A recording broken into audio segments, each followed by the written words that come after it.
글로벌 증시가 금융위기로 최저점을 찍은 지 1주년을 맞아 뉴욕 증시는 별다른 재료가 없었음에도 기술주가 상승세를 이끌며 소폭 올랐습니다. 다우는 0.1%, 나스닥은 0.3% 상승 마감했습니다. 국제신용평가사 피치는 유로존 내에서 국가 부도 사태가 발생할 가능성이 있다고 진단했습니다. 또 재정정책이 미흡하면 포르투갈도 국가 신용 등급을 강등당할 수 있다고 경고했습니다.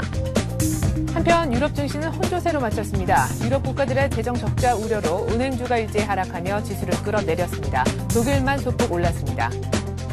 유가는 그동안의 상승 피로감과 달러화 강세 등으로 3거래일 만에 처음 떨어졌습니다. 4월 인도분 WTI는 0.5% 내린 배럴당 81달러 49센트에 마쳤습니다. 안녕하십니까. 이슈의 마켓의 최윤희입니다. 12년 내 최저점을 찍었던 것이 바로 1년 전 이맘때입니다. 뉴욕 증시가 추락 1주년을 맞아서 소폭 오르면서 끝이 났고요. 유럽은 혼조로 끝이 났는데 국제신용평가사인 피치가 유로존 국가 내에서 부도 사태가 발생할 수 있음을 경고하자 달러화가 강세를 보였고 이와 연관된 원자재, 에너지주가 하락을 했습니다. 그나마 뉴욕 증시에서 은행주 흐름은 괜찮았다고 하는데 말이죠. 기술주도 나스닥을 보니까 흐름이 나쁘진 않았던 것 같습니다. 다우는 0.1%, 나스닥은 0.3% 오르면서 끝이 났습니다. 자세한 글로벌 증시 전문가와 함께 알아보죠. 리딩 투자증권의 우성재 연구원 전화 연결합니다. 안녕하세요. 네, 안녕하세요. 네, 1주년이라고는 하지만 특별한 재료가 있었던 것 같지는 않는데요. 일단 마감 상황부터 전해주시죠. 예, 지금 다우지수 강보합권의 장 움직임으로 마감했었습니다. 어제 같은 경우 특별한 시장에서 이슈가 나오지 않았던 가운데 유럽 증시에서 나왔던 악재들, 지금 그리스만이 아니라 스페인 그리고 영국에 대한 신용등급 하향에 대한 우려감이 나오면서 시장에서의 불안감은 좀 커지는 모습을 보여주었습니다. 결국 다우지수는 강보합인 0.11% 상승한 1564포인트대, S&P 500 지수는 0.17% 상승한 1140포인트, 그리고 나스닥 지수는 0.36% 상승한 2340포인트에 장 마감하는 모습이었는데요. 지금 시장에서 이제 어제 같은 경우 이제 미국 증시가 저점에서 1년을 통과하는 모습을 보여주면서 이러한 것들 시장에서 관심사로 나타나는 모습을 보여주었습니다. 결국 다우지수는 소폭 상승하는 모습을 보여주었었고 저점 1주년을 기념해서 일부 차익 실현의 움직임 또한 나타나는 모습을 보였지만 시장에서 큰 영향을 미치지는 못했었습니다. 어제 같은 경우 이제 에반스 총재의 제로금리가 당분간의 필요성에 대한 언급이 시장에서의 좀 긍정적인 이야기가 나왔던 반면에 피치에서 나왔던 유로존 내 국가부도 가능성이 시장에서의 부담감을 나타내는 듯 특별한 호재와 악재가 없는 상황에서 시장에서의 관망 심리는 더욱 커졌다고 보시면 좋을 것 같습니다. 결국 다우지수는 0.11% 상승한 모습으로 장 마감했었는데요. 다우지수 일봉 차트 흐름을 보시면 다우지수 결국은 전고점 부근인 1729포인트대 부근까지 상승하는 모습을 보여주었습니다. 결국 지금 1564포인트대 장 마감하는 모습을 보여주었었는데 이러한 시장에서의 특별한 호황세가 없는 상황에서 계속적인 관망심리 속에서 1500선에서 1700선까지 올라올지 여부 확인하시면서 시장을 접근하셔야 될 것 같습니다. 이번 주 오늘 밤에도 특별한 주요 지표가 없는 가운데 다우지수의 움직임을 보았을 경우에 큰 상승 추세를 이끌어 나갈 만한 모멘텀의 부재 속에서 시장에서의 관망심리는 더욱더 커진다라고 보시면 좋을 것 같습니다. 네. 자, 일단 저점 찍은 지 1주년 만에 보니까 좀 많이 올라왔더라 해서 차익 실현하신 분들이 장 초반에 많았던 것 같지만 어쨌거나 장 후반 들어서는 매수세가 좀 유입이 되면서 소폭 오르면서 끝이 났던 것 같습니다. 좀 괜찮았던 재료 그나마 있었던 것이 찰스 에반스 총재가 얘기한 제로금리 필요성 부분인데 계속해서 이런 주장을 하고 있죠. 간밤에는 어떤 내용의 언급이었습니까? 예, 지금 봤을 때 이제 연방은행 총재들의 언급들이 지금 꾸준히 나오고 있는 상황인데요. 그중에서 이제 찰스 에반스 같은 경우에 시카고 연방은행 총재입니다. 지금 취약한 고용 환경으로 인해서 제로금리가 당분간 필요하다는데 강조하는 모습을 보여주었습니다. 지금 이번 경기 후퇴 국면에서 근로자들이 과거의 경기 하강기에 비해서 훨씬 오래 일자리를 갖지 못하고 있기 때문에 아직까지 지금 취약한 고용시장 환경에서 금리 인상이 시장에서 큰 부담이 될 수밖에 없다라는 언급과 함께 제로금리를 계속 이어져 나가야 된다는 언급을 내놨습니다.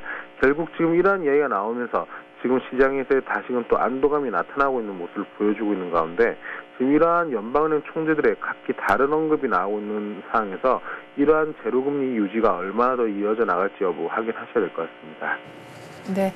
자, 말씀드렸다시피 말이죠. 바로 간밤에 있었던 바로 그날은 금융위기 이후에 글로벌 증시가 최저점을 찍은 지 딱 1주년을 맞는 날입니다. 때문에 뉴욕 증시 중심으로 해서 지난 1년간 얼마나 3대 지수의 상승률이 있었는지를 다시 한번 점검해보는 게 참 의미 있는 일이겠다 싶은데요. S&P 500 지수가 최저점이 676포인트였는데 간밤에 보니까 1140까지 굉장히 많이 올라온 것 같습니다. 일단 뉴욕 증시가 그동안 1년 정도 흐름이 괜찮았다 이렇게 볼 수도 있는 건가요? 1년간 한번 되짚어보는 시간을 갖죠.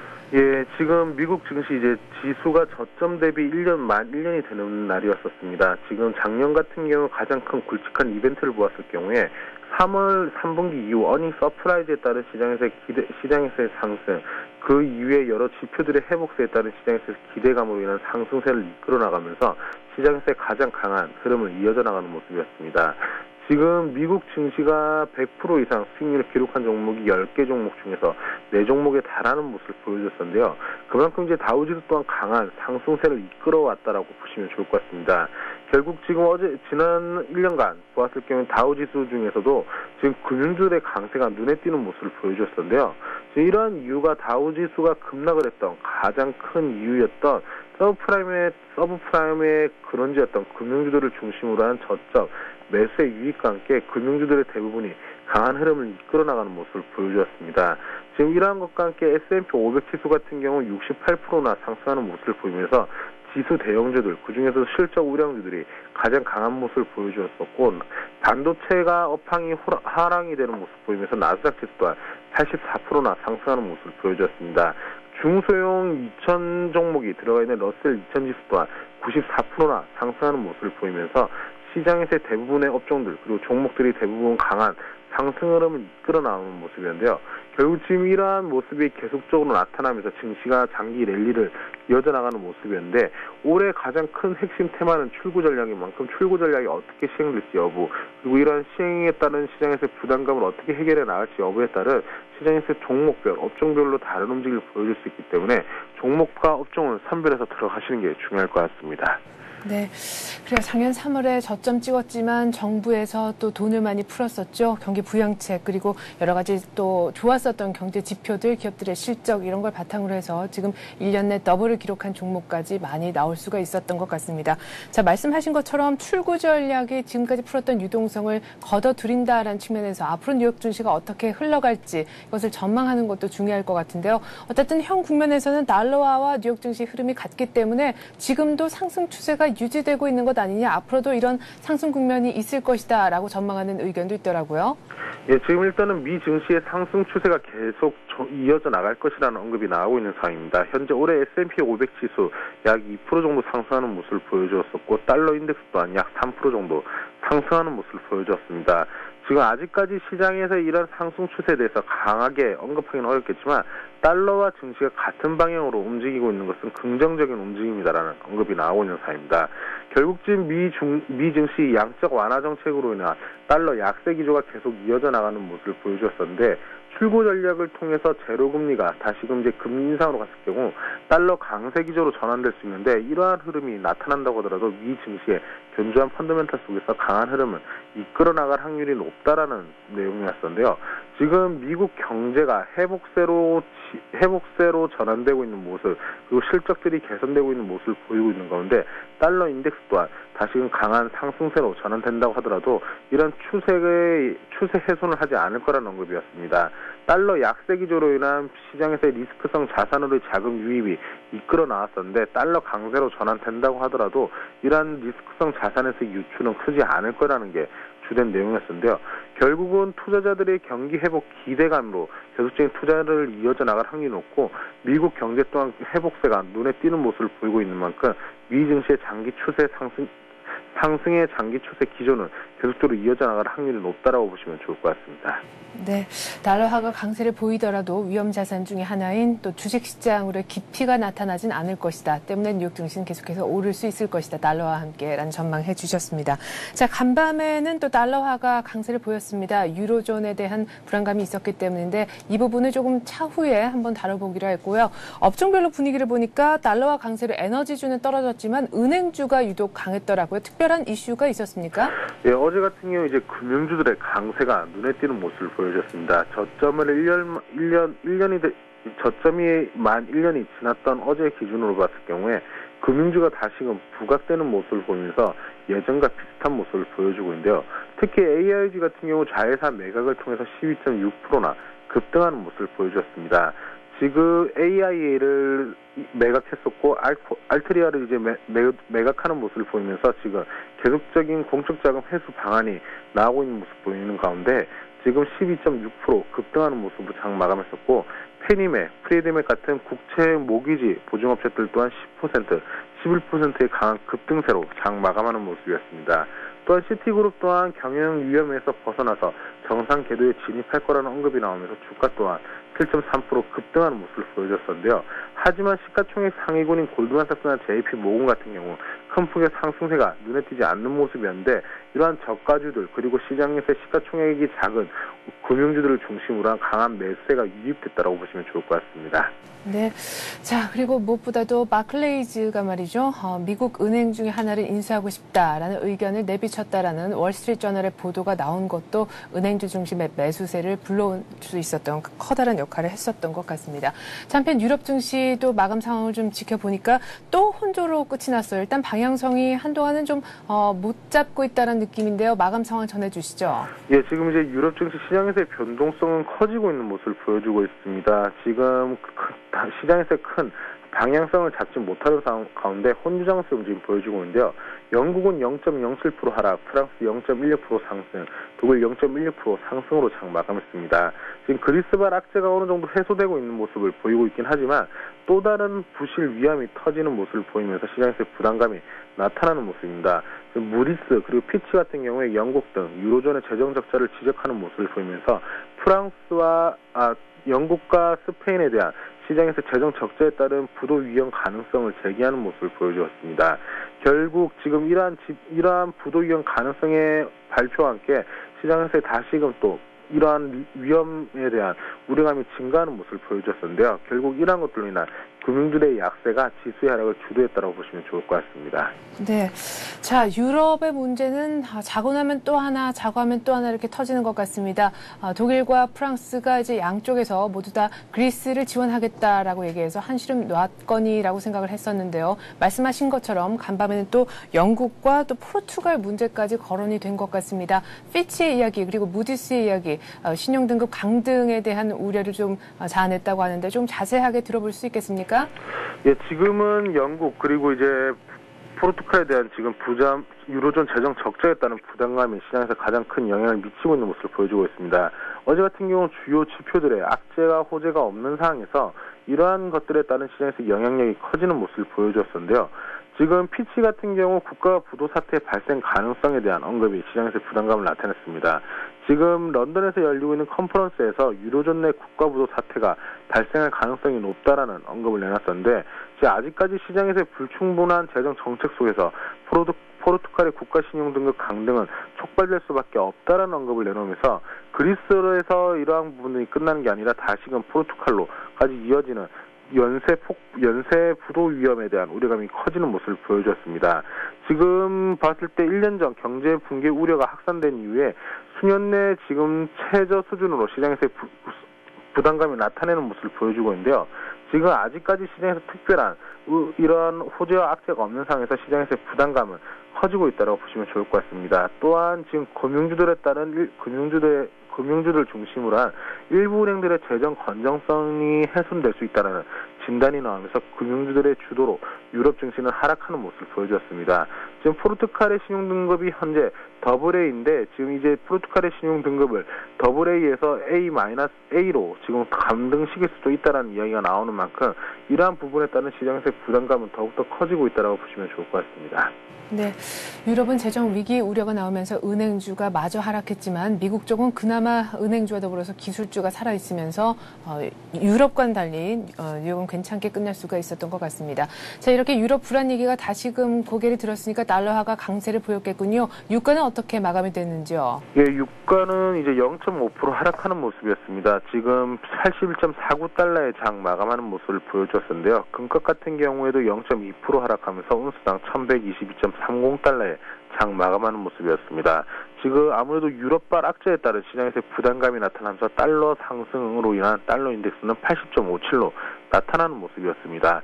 지금 유가가 소폭 하락하는 모습, 금값이 소폭 하락하는 모습을 보여주었지만 미국 다우지수가 계속적인 강세장의 움직임을 보여주고 있고, 이러한 흐름 속에서 달러 강세 기조가 강하게 나타나기보다는 지금 혼조장세 움직임을 보여주면서 단기적인 상승 추세의 기조, 그리고 이런 달러 강세 기조가 강하게 나타나기는 어려울 것으로 예측되고 있는 만큼 유가나 금값 또한 어느 정도 안정화가 될 것으로 예측되고 있는데요. 지금 유가 같은 경우는 계속 말씀드린 부분이었는데 75불과 85불의 강한 박스권의 움직임을 예측되고 있는 가운데 이러한 흐름세 속에서 장중 80선의 지지 여부 확인하시면서 접근하셔야겠습니다. 네. 자, 간밤에는 일단 좀 조용했습니다. 이렇다 할 경제 지표도 없었고 이렇다 할 재료도 딱히 없었다라고도 정리를 해볼 수가 있겠는데 2월 고용지표 나온 이래로 뉴욕 증시의 굵직한 지표는 못 봤던 기억이 있습니다. 오늘 밤에 혹시 굵직한 꼭 챙겨봐야 할 지표가 있는지요? 일단 이번 주 같은 경우 시장에서 가장 큰 영향력을 줄 만한 큰 지표의 발표는 없는 모습입니다. 지난주 실업률이 시장에서의 가장 큰 영향을 미쳤다라고 하면 이번 주는 조금은 쉬어가는 주간이라고 보시면 좋을 것 같은데요. 오늘 같은 경우 이제 월간 재정 수지 그리고 도매재고 지수의 발표가 있습니다. 지금 이러한 지표들 또한 아주 중요한 부분이긴 하지만 이미 시장에서 대략적으로 선 반영되고 있는 모습을 보였던 만큼 가장 중요하게 봐야 될 건 도매재고 지수의 발표를 시장에서 눈여겨보셔야 될 것 같습니다. 지금 이러한 흐름 보이면서 지금 주요 지표들의 일정들이 시장에서 큰 영향을 미칠 것으로 예측되고 있는 가운데 시장에서의 간망세 속에서 이러한 장 움직임 지켜보셔야 될 것 같습니다.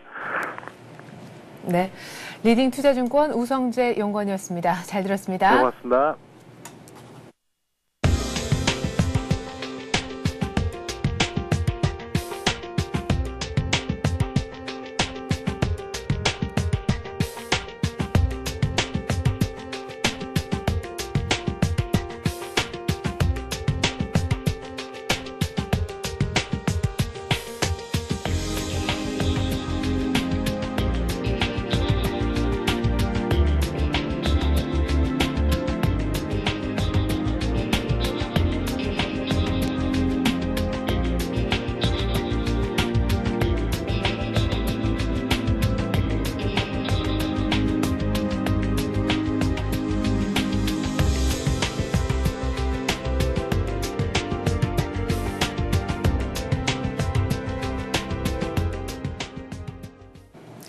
간밤에 글로벌 시장은 모두 쉬어가는 분위기였습니다. 어제 우리 시장도 글로벌 증시 분위기 보고 쉰 듯한데 오늘 이런 분위기라면 또 쉴 가능성도 배제할 수 없을 것 같습니다. 전문가는 어떻게 전망하는지 자세하게 들어보죠. 동양정금증권 홍재지점 최일종 팀장 전화 연결합니다. 안녕하세요. 네, 안녕하십니까? 네, 그 전에 또 급등했었기 때문에 어제 한번 쉬면서 1660포인트 거의 제자리를 지키지 않았습니까? 오늘 어떻게 방향성이 위쪽으로든 아래쪽으로든 나올까요?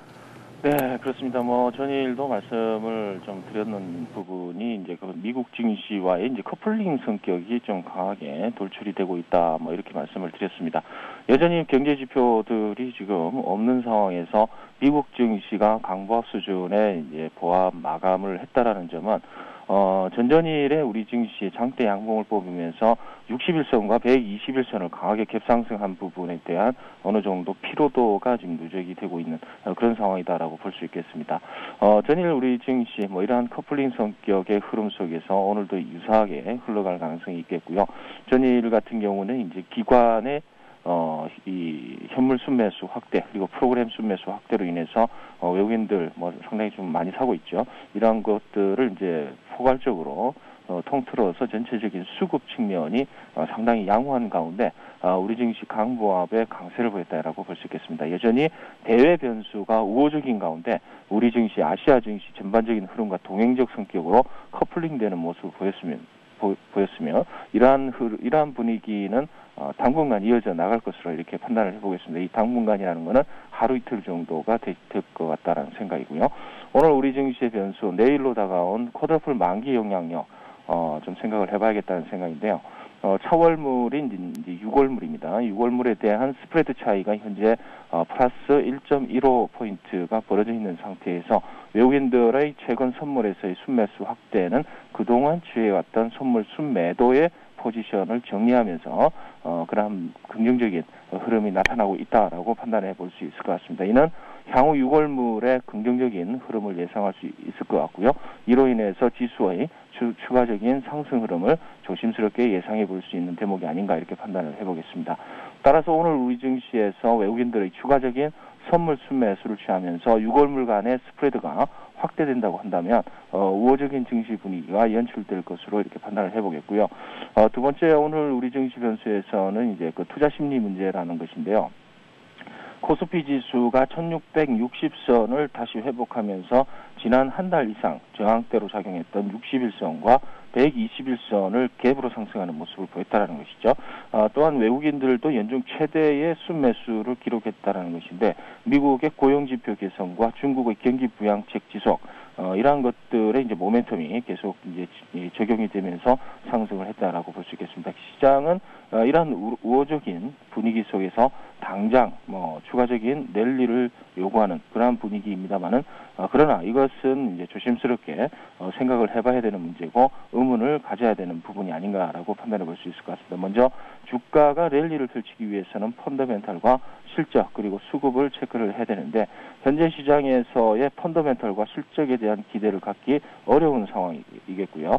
계속해서 언급이 되고 있는 글로벌 경기의 모멘텀 둔화 직면 이러한 것을 다시 생각해 봐야 된다는 것이죠.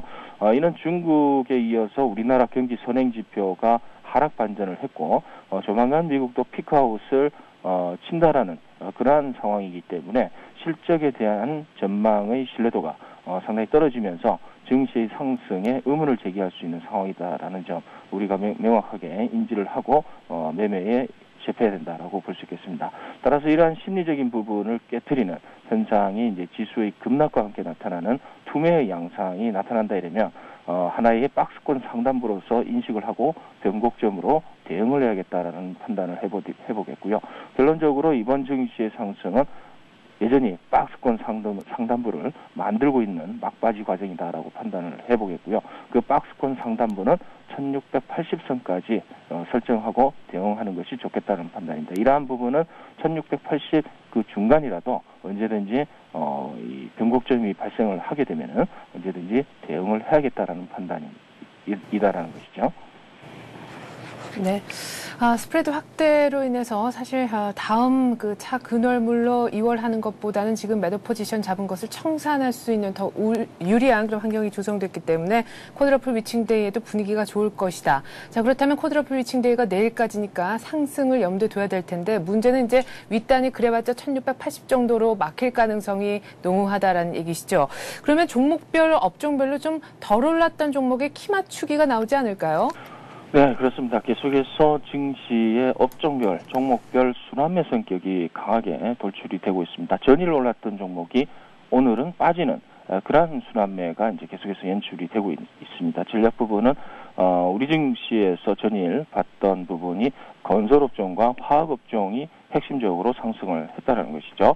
전전일에 금융주들의 강세를 보인 이후에 순환매 차원에서의 그 금융주의 약세 그리고 쉬어갔던 건설업종과 화학업종이 강세를 보이는 그러한 이제 순환매 패턴이 강하게 눈에 띄고 있다라고 볼 수 있겠습니다. 오늘 우리 증시에서 이러한 순환매 차원의 하루하루 다른 업종의 강세 흐름이 나타날 것으로 판단이 되고 있습니다. 오전 시장에서 강한 업종의 흐름을 체크하면서 매수에 임해야 되는 것으로 판단이 되겠고요. 아울러 최근 테마주 움직임 상당히 좋습니다.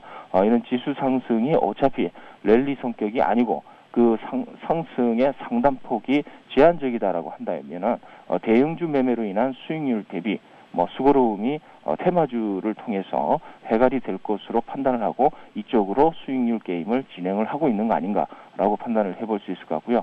매일매일 부각되는 테마주들이 상당히 좀 강하게 부각이 되고 있습니다. 그래서 핵심적인 그때 나오는 지속 가능성이 있는 테마는 여전히 원자력 관련 테마라든가 전기 자동차, 전기 자전거, 전기 오토바이 같은 그러한 테마 이러한 부분은 계속해서 이 중장기적으로 테마 형성이 가능할 것 같고요. 전일 강세 흐름을 보였던 테마 중에서 위치 기반 서비스 테마들, 선두소프트라든가 자티전자, 엑스로드, 포인트아이 이런 것들 같은 경우는 굉장히 상한가까지 육박하는 그러한 강세를 보였는데 매일매일 틀립니다. 이러한 강세 테마들에 대한 신중한 접근과 탄력적인 매매 꼭 필요하겠고요. 그리고 수익률 게임 차원에서 상당히 좋겠다라는 판단을 드려보면서 중장기적으로 순환매 차원의 저점 매수 개념의 이제 중대형주 매매 그리고 테마주 단기적인 매매 이런 쪽으로 전략을 한번 제시해 드리도록 하겠습니다. 네, 지금 막 살아있는 떠오르는 테마 그리고 순환매 이 모든 것이 사실은 타이밍하고도 맞닿아 있는 그런 얘기일 텐데요. 지금 이 타이밍에서 이 종목이 참 예쁘다라는 엣지 종목을 오늘 꼽으신다면요. 네, 그렇습니다. 오늘 뭐 한화를 가지고 왔습니다. 한화가 일단 대한생명의 이제 상장 가격 이런 부분이 이제 계속해서 문제가 됐던 부분인데요. 과거에 이 예정돼 있는 이제 하나의 공모 가격이 이제 예상이 이제 9,000원에서 11,000원 정도로 예상을 했습니다만은 결국은 8,200원에 이제 결정이 돼서 이렇게 공모가 진행이 되고 있습니다. 수급적인 측면에서도 외국인들과 기관들 뭐 상당히 지금 안 좋은 상황이라고 볼 수 있겠는데 일단 그렇게 보겠습니다. 오늘까지 대한생명 상장이기 때문에 그런 부분이 이제 모멘텀화 될 수 있겠다는 판단이고요. 차트를 보시면서 설명을 드리겠습니다. 일단은 오르는 종목, 오르는 상황이 없다라고 볼 수 있겠습니다. 이제 쌍바닥 찍고 올라가는 부분인데 21선이 이제 상방 쪽으로 이제 방향을 틀었죠. 이런 부분이 이제 곧 나타날 이제 모멘텀화 되는 대한생명 부분이 부각이 될 것이다라고 보겠습니다. 그래서 매수 가격 43,500원 정도 수준에서 44,000원까지 보시면 될 것 같고요. 목표가는 48,000원까지 보도록 하겠습니다. 1차적으로. 손절가는 42,000원이 하회한다 이러면 일단 손절하는 걸로 말씀을 드리도록 하겠습니다. 네. 대한생명 오늘 공모주 청약이 오늘 마감입니다. 그것도 한번 참고를 해보시면 좋겠고요. 관련주인 한화 차트까지 확인을 해봤습니다. 동양종금증권 홍제지점 최일종 팀장이었습니다. 고맙습니다. 감사합니다.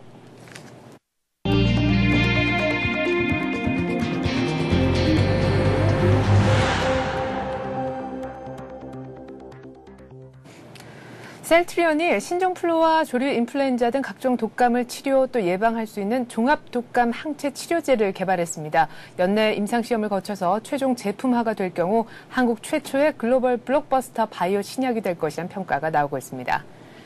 주변 시세의 60% 수준에 공급되는 위례 신도시 사전 예약이 어제 시작됐죠. 최고 80대 1에 육박하는 경쟁률을 기록할 정도로 아주 뜨거운 청약 전쟁이 벌어졌었는데요. 하지만 특별 공급 성격에 맞지 않는 일부 소형 주택들은 미달되기도 했었습니다. 세계 철강업계 지각 변동이 일고 있습니다. 금융위기를 거치면서 세계 철강업계 주도권이 중국으로 이동한 반면 원래 강했었던 일본 업체들의 위상은 대폭 떨어지고 있기 때문인데요. 우리 포스코는 지난해 생산량이 다소 줄긴 했지만 순위는 한 단계 올라서 선전했다고 합니다. 신용평가사인 피치가 영국, 프랑스 또 스페인의 재정 적자가 악화될 경우 신용 등급을 낮출 수 있다고 경고했습니다. 중기적 관점에서 재정 건전성을 다지고 물가 상승을 막지 못하면 신용 등급 강등을 감수할 수밖에 없다는 것이 그 이유였습니다. 오늘 이 같은 내용 바탕으로 해서 뉴스 따라잡기 시간은요. 서울경제신문 민병권 기자와 함께합니다. 민 기자 안녕하세요. 네, 안녕하십니까. 네, 전 세계적으로 신종 플루 때문에도 많은 분들이 사망할 수밖에 없었던 안타까운 사건들이 있었는데 이제 이 모든 독감 바이러스를 한 번에 잡을 수 있는 슈퍼 치료제가 나왔다고 합니다. 다름 아니라 우리 국내 회사가 개발을 했다면서요? 네, 그렇습니다. 국내 바이오 신약 업체인 셀트리온이라는 기업인데요. 이 기업이 종합적으로 독감 항체 치료를 할 수 있는 신약을 개발했다고 어제 공식 발표했습니다. 이 치료제는 변종 독감 바이러스에 대응할 수 있는 신약인데요. 현재까지는 동물 실험을 성공적으로 마친 상태이고요. 오는 9월에 임상 실험에 착수하게 됩니다. 그리고 내년 상반기 중에는 일반 상용 제품으로 출시가 가능하다는 게 셀트리온 측의 설명입니다. 네. 셀트리온 측은 이 치료제가 제품화에 성공하면 세계 시장에서 대박을 터뜨릴 수 있을 것이라고 내다봤는데요.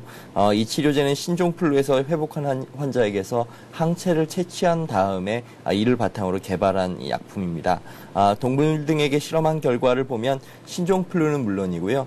조류 인플루엔자와 아시아 인플루엔자 등에도 상당히 효과를 발휘한 것으로 나타났고요. 아울러서 계절 인플루엔자 등 주요 독감 바이러스를 예방하는 것은 물론이고 치료하는 것으로 나타났습니다.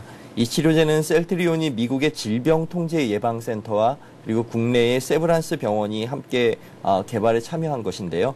국내 최초로 세계 시장을 공략할 수 있는 신약이 될 수 있을지 업계에 관심을 모으고 있습니다. 네, 무슨 종합 감기약처럼 종합 독감 치료제가 이제 내년 상반기에 상용화될 수 있다는 말씀이신데 지금 대박을 기대하면서 내년 상반기에는 출시를 앞두고 있습니다. 만약에 이제 상용화가 된다면 가격은 어느 정도가 될까요? 뭐 좀 고민을 하는 것 같은데요. 예. 일단 한 $100 아래 수준이 되지 않을까 하는 게 셀트리온 측의 전략입니다. 왜냐하면 이제 보급형 치료제로 개발한 것인 만큼 또 너무 가격이 비싸게 되면 그렇죠. 보급이 좀 어렵기 때문인데요. 따라서 이제 $100 밑으로 내놓게 되면 전 세계 독감 환자가 매년 8억 명 정도 발생하고 있고요. 네. 또 그중에 병원에 입원하는 환자가 800만 명에 달하는 것을 감안할 때 연간 뭐 수천억 원에서 수조 원대 매출이 가능할 것이다. 이렇게 전망되고 있습니다. 네, 뭐 가격도 $100 아래 정도로 뭐 괜찮은 것 같은데 문제는 내년 상반기에 본격적으로 셀트리온이 이 슈퍼 치료제를 내놓기 이전에 말이죠. 해외 경쟁사가 중간에 인터셉트해서 내놓을 그런 가능성은 먼저 없는 이제 건가요? 새치기 할 가능성도 예. 있는데요. 지금 현재 미국에서는 하버드 대학이 뛰어들고 있고요. 예. 네덜란드에서는 크루셀 등이 슈퍼 독감 치료제 개발에 나서고 있습니다. 하지만 대부분의 경쟁사들은 자체 신약 등이 이제 동물 실험 결과를 한 결과 바이러스를 죽일 수는 있긴 하지만 3일 효과가 현저히 떨어지는 것으로 나타났는데요. 또한 사실상 H5형 바이러스에만 주로 치료 효과를 보이는 것으로 나타났습니다. 따라서 상용화된다고 해도 만능형 독감 치료제라고 보기는 좀 어렵다는 게 업계의 관측입니다. 여기서 H5 바이러스란 주로 조류 인플루엔자 바이러스를 말하는데요. 이에 비해서 사람들이 인플루엔자에 주로 감염되는 것은 H1과 H2 그리고 H3형 바이러스입니다. 셀트리온 측이 이번에 개발한 치료제는 H1과 H2에도 효과를 상당히 광범위하게 나타내는 것으로 이번에 밝혀졌는데요. 따라서 해외 경쟁 신약보다는 월등하다는 게 셀트리온 측의 주장입니다. 네, 자, 이번엔 생활 경제 소식을 좀 들어보죠. 서울 송파구에서 지금 개발 중인 위례 신도시 어제 그 사전 예약 첫날이었습니다. 아주 뭐 북새통이었다고 하는데 그 경쟁률이 80대 1에 육박했다면서요. 네, 뭐 당초 예상은 좀 했었습니다만 예. 그래도 매우 높다는 생각이 좀 드는데요. 네. 한국주택공사는 어제 위례 신도시에서 건설된 아파트 중 특별 공급 물량 351가구에 대해서 사전 예약 신청을 받았습니다.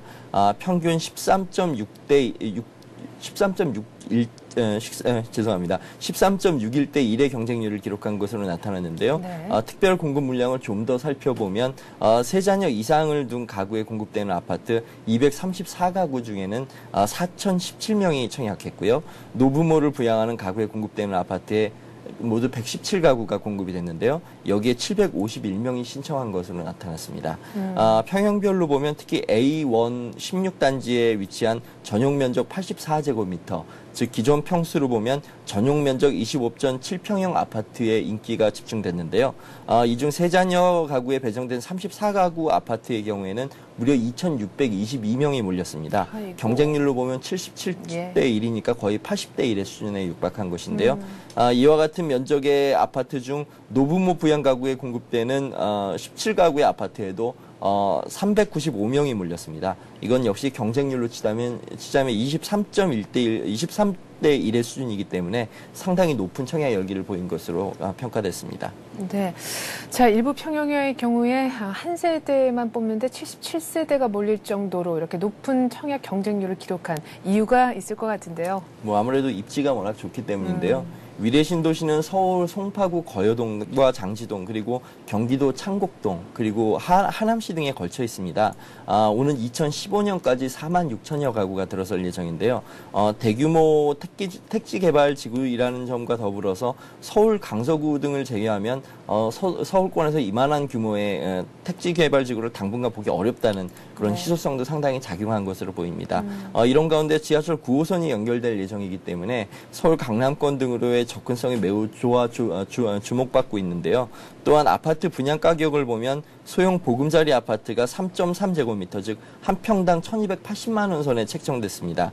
이것은 인근 지역인 서울 뭉정동의 소형 아파트 시세가 평당 1,900만 원인 점을 감안했을 때 상당히 상당히 시세 차익도 기대할 수 있는 수준인 것이죠. 따라서 이제 수요가 좀 몰린 것인데요. 위례 신도시는 이처럼 실수요자와 투자자에게 매력적이지만 그에 비해서 이번 특별 공급 물량 아파트가 상대적으로 적었습니다. 그래서 네. 더욱더 경쟁률이 치솟았던 것으로 분석되고 있습니다. 네, 뭐 입지, 접근성, 시세 차익, 규모 모두 다 메리트가 아주 컸었던 모양인데 그럼에도 불구하고 일부 평형에선 또 예약자가 미달되는 사태도 빚어졌다면서요. 네, A1-13단지하고 A1-16단지입니다. 해당 단지의 전용 면적 51제곱미터형과 54제곱미터형 아파트, 즉 전용 면적으로 따지면 15평형에서 16평형 아파트에 공급되는 물량이 예약자가 상당히 부족한 것으로 이번에 집계가 됐는데요. 네. 국토해양부는 이들 미달 아파트가 세 자녀를 돕거나 노부모를 부양하는 가구에게는 좀 아무래도 공간이 좁기 때문에 그렇기 때문에 이제 실질적으로는 실수요자들의 예약이 좀 미달된 게 아니냐고 분석했습니다. 네. 이런 가운데 이제 시장에서는 전매 제한 문제를 좀 삼고 있는데요. 전매 제한 기간이 10년이라는 것은 예약 미달의 원인이 될 수도 있다는 것입니다. 아무래도 보통 세 자녀 이상을 둔 가구가 소형 아파트에 입주하게 될 경우 보통 3년이나 5년 내에 이사하는 경우가 있는데요. 큰 평형대 아파트로 이사가는 이런 실수요자들에게는 10년이라는 전매 기간이 상당히 가혹한 족쇄라는 것입니다. 네, 좀 부담스럽네요. 예, 그래서 좀 비현실적이라는 그런 얘기도 나오는데요.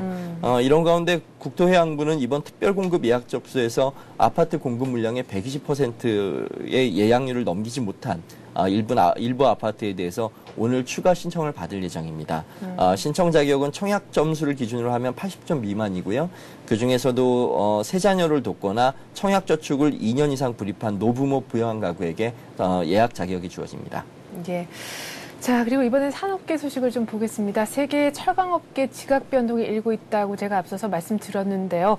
중국의 약진이 아주 눈에 띈다고요? 요즘 전산업 분야에서 거의 중국이 휩쓸고 있는데요. 네. 특히 철강 시장에서도 최근 아주 다크호스로 떠오르고 있습니다. 아시다시피 세계 철강 산업은 우리나라와 일본 등이 선두권에서 나란히 주도해 왔는데요. 일본이 급격히 추락한 반면 중국이 급부상하고 있는 것입니다. 영국의 철강 정보 회사인 SBB의 정보에 따르면요. 조각량 생산 순위로 세계 10위권의 중국 업체가 지난해 대부분 순위 상승을 했던 것으로 나타났습니다. 그중에 가장 순위가 높은 기업은 중국의 허베이강철인데요. 네. 지난해 세계 2위를 기록했습니다. 조각량은 4,020만 톤에 달했는데요. 이는 전년도보다 무려 20%가량 생산량이 증가한 것입니다. 이 업체는 전년도 순위가 4위였는데요. 1년 만에 2계단이나 뛰어오른 게 됐습니다. 3위 업체 역시 중국계인데요. 바오산 강철이라는 회사입니다. 전년도에도 3위를 기록했었는데 이번에도 여전히 빅3로서의 입지를 굳혔습니다. 이 회사 역시 조각량이 늘었는데요. 전년도보다 9.9% 정도 늘어나서 3,890만 톤에 달한 것으로 집계됐습니다. 이처럼 세계 철강업계의 빅3 중 2개 자리를 중국 업체가 꿰찼는데요. 다른 업체들도 상당히 약진을 했습니다. 특히 이제 5위와 6위, 7위 자리도 중국계가 휩쓸었는데요. 예. 우한강철은 2008년에 7위였는데 지난해에는 5위로 뛰어올랐고요. 9위였던 안산 번시사 역시 지난해에는 6위로 도약했는데요. 이것은 상당히 기염을 토한 결과로 업계에서는 평가하고 있습니다. 그리고 또 다른 업체인 사강사도 2008년 10위였던 것이 지난해에는 7위를 기록해서 상당히 약진한 것으로 평가됐는데요. 중국 업체들이 이렇게 무서운 점은 글로벌 톱10에 버금가는 후발주자들이 또한 대거 포진돼 있다는 것입니다. 지난해 세계 순위 11위와 12위 그리고 16위 아울러서 20위 업체가 모두 중국계 기업이었습니다. 이처럼 중국 업체들의 약진이 두드러지는 사이에 우리나라에서는 포스코가 2008년 5위에서 지난해 4위로 한 계단 상승했는데요. 상당히 선전한 것이긴 합니다만 네. 다소 좀 아쉬운 점은 조각 생산량이 다소 좀 줄었습니다. 그래서 2008년에 비해서 2009년이 6%가량 하락했는데요. 아주 낙관할 수만은 없는 게 아닌가 그렇게 좀 업계에서는 평가하고 있습니다. 네. 세계 철강업계 순위 보면은 이제 1위는 룩셈부르크의 다들 아시다시피 아르셀로미탈이고 그 밑에서 우리 포스코를 제외하면은 7위까지는 모두 다 5개 포지셔닝을 다 중국에 가져가고 있습니다. 자, 그렇다면은 일본 업계는 지금 어느 정도까지 추락을 한 상황인가요? 망신을 당했다고 할 만한 수준입니다. 일본 업체들이 모두 8위권 이하로 밀려냈는데요. 예. 2008년에 2위를 기록했던 업체가 신일본 제철입니다. 그런데 지난해는 무려 6계단이나 하락해서 8위를 기록하는 치욕을 겪었고요. 네. JFE 스틸도 같은 기간 중 3계단 하락해서 지난해 9위에 머물렀습니다. 현재 11위와 20위권에 있는 중국 업체들이 더욱 치고 들어온다면 일본 업체들은 그나마 10위권에서 이름을 찾아보기 힘들 수도 있다. 뭐 이런 위기감이 감돌고 있습니다. 네, 중국은 급부상하고 있고 일본은 추락하고 있고 참 대비되는 것 같습니다. 철강업계에서 말이죠. 그런가 하면은 또 인도가 철강업계에서 신흥국가로 부상하고 있다면서요. 뭐 상당한 잠재력을 가지고 있습니다. 아무래도 예. 인도는 풍부하고 저렴한 노동력을 가지고 있고요. 그렇죠. 또 원자재 조달 능력이나 사업 부지 확보 차원에서 유리합니다. 근데 상대적으로 이번에 중국이 너무 약진하다 보니까요. 인도도 다크호스임에도 불구하고 좀 다소 주춤한 그런 모습을 보였습니다. 네. 인도 기업 중에는 타타스틸이 대표적인 철강 기업인데요. 타타스틸 역시 중국 업체들에 밀려서 2008년 8위였던 순위가 지난해 10위로 뒤처졌습니다. 주광 생산량도 같은 기간 중 무려 13.5%나 줄어들었는데요. 이런 가운데 세계 순위 1위의 다국적 철강사인 아르셀로마 미탈도 최근 인도에 대규모 제철소를 지으려다가 계획을 재검토하고 있는 것으로 전해졌습니다. 그래서 인도의 약진은 당분간 좀 주춤하지 않을까 그렇게 전망되고 있습니다. 네. 자, 그렇다면 얘기를 조금 다시 돌려보죠. 중국이 이렇게 철강업계에서 선두주자로 일본을 밀어내고 또 우리나라도 주춤하게 만들고 인도가 막 부상하는 것도 누를 만큼 이렇게 강세를 보이게 된 이유가 뭔지요? 아무래도 정부 차원에서의 적극적인 지원 때문입니다.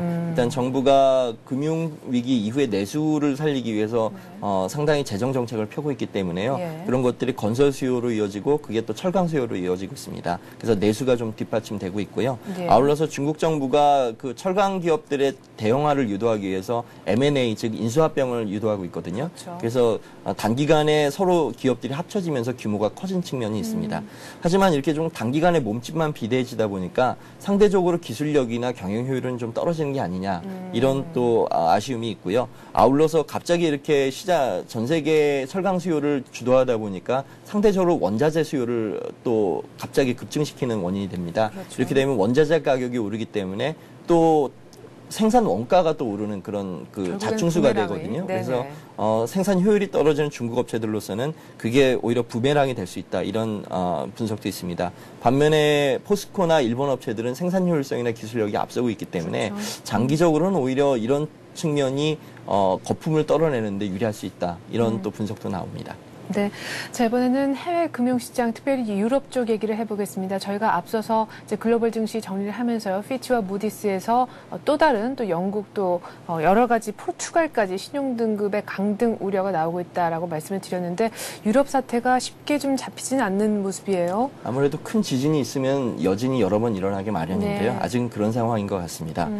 국제 신용평가기관인 피치가 영국과 프랑스, 스페인 등에 대해서 신용등급을 낮출 수 있다고 경고를 했는데 현재 이들 국가는 모두 트리플 A, 즉 최고 수준의 국가 신용 등급입니다. 근데 이런 국가들마저 이렇게 그 신용 등급에 대해서 경고음을 듣게 된다고 하니까 지금 유럽 시장이 상당히 긴장하고 있는데요. 네. 이들 국가가 경고를 들은 이유는 아무래도 재정 문제 때문입니다. 국가들이 금융 위기를 타개하기 위해서 적극적으로 재정 정책을 펴다 보니까 아무래도 빚이 좀 늘게 되고요. 그렇죠. 이런 것들이 장기적으로는 그 경제를 운영하는 데 상당히 악재가 될 수 있다. 그래서 선제적으로 신용평가사들이 경고를 준 것으로 평가가 되고 있습니다. 네. 서울경제신문 민병권 기자와 함께했습니다. 민 기자 수고 많았습니다. 네, 감사합니다.